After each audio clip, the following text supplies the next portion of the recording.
muxuu yeeli karaa Kenya marka wax leenahay noolaada iska celiya iska iriya ya cayriya u qaada salaam dawladda Kenya waxa leenahay hambaliyo labadan dal Kenya iyo Somaliland taariikh dheer bay wada leeyihiin xitaa waxa jirta mar inaynu lacagta wada qaadan jirnay East African money markii la discover gareynayay Kenya dadkii halkan ka kaxeeyay loo daramay waxa ahaayeen dadka reer Somaliland ay ahaayeen community oo horeysay ee degta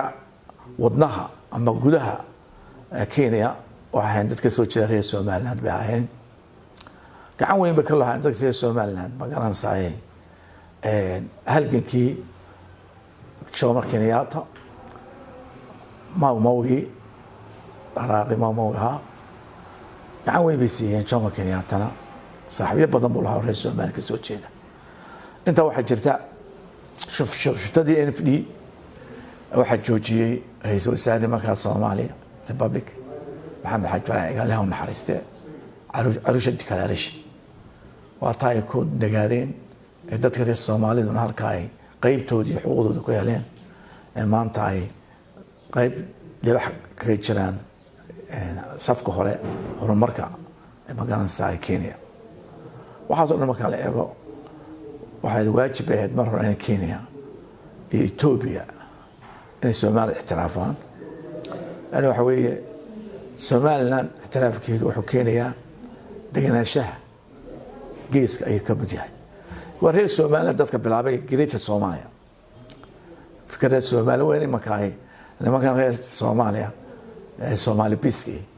ay isticmaalaan halkan bay ka abuurantay Hargeysa ka abuurantay hadda heesaha aragtid Djibouti yaa u halgamay dalka ku dhintay Soomaaliya oo halgamay yaa ka bixin jiray kirada iyo hurdada Abdullah Ciise reer Somaliland baa NFD yaa wees jiray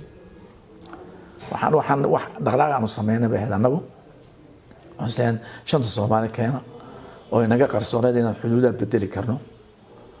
yaa laakiin biyay labada isku darsanay example ku ahaa yaa biyay waxa bay ragii xukunka boobay ee ka dhax saaray labada ra'iisul wasaare Abdullah Ciise iyo Maxamed Xaji Waraaq intii siixiyeen iyagoo qaawan iyagu ay ra'iisul wasaare qaatay abuse gareeyeen midnimada Soomaaliya oo ku ilaa damaantii abuse gareynaya waxaan u heliheen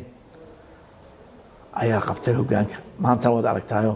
waxa u liita maanta Soomaaliya ugu liidata shantii Soomaaliya waa okay Djibouti NFD wada aragtaa ogaadeen aragtaa meesha u liidata waxa weeye laana ku awli lugta kula jira waxa maanta wuxuu sameeynaya magaranaysaa farmaajo waxaanu Maxamed Sever gaadin 15 iyo 3 sanadood ku gaadhay inuu suuqeed ku toogto inuu ila doorashada ama tayda noqonaysa ama noqonaysa idinku idka arka aan leadership lahayn ilaa oo idin la haleystay waxaan soo dhaweynaynaa maanta mudaharaadka ka dhacay waan soo dhaweynaynaa gilgisha xabad quraha ku ridina ku kaca oo iska carari doona waxaan diyaar baan u nahay inaan gacanaysiino talaqla siiyo سؤال دل كذي ما هاي سنة قعدتهم كويس سنة الحمد لله رب العالمين وحوجب بها أنت وكيل جنت لكن أنتوا السحورية عندنا هاي ما كان علينا هاي حلو كوجي وقلقلنا يا محاول حوجي بحوي هاي ما ضلبوا حكومة وين الصومالي هاي سايس فوق حمينية كينيا أنت هسوكم أوقف إيدين لهذا الصومالية وهالكو كيسوك قحون تيجي وكلقى قاضي هاي فلا تدين حاجة كقاضي شرتي رقم أنت كسر هذا دبده iska dhigaya inay yihiin dad wax tara falateedii baa lagu qaaday xiriir wali way furan yihiin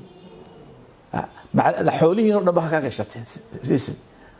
markaasuu leeyahay xiriirkan u jaray muxuu yeeli karaa idigu xiriir yeeli karaa wuxuu u sameynaya wax weeye idinka inuu yaxmeeyo dadka wax gashadii ka u badan reer banaadir baa u badan idinku isku xumeeya in karbaasho suuqa la iska soo xoolihiin la boobo ayuu sameynaya hamoodina in wax kale uu sameeyo xidhiidhku sameeyo idinku doonayaan la iska argoosto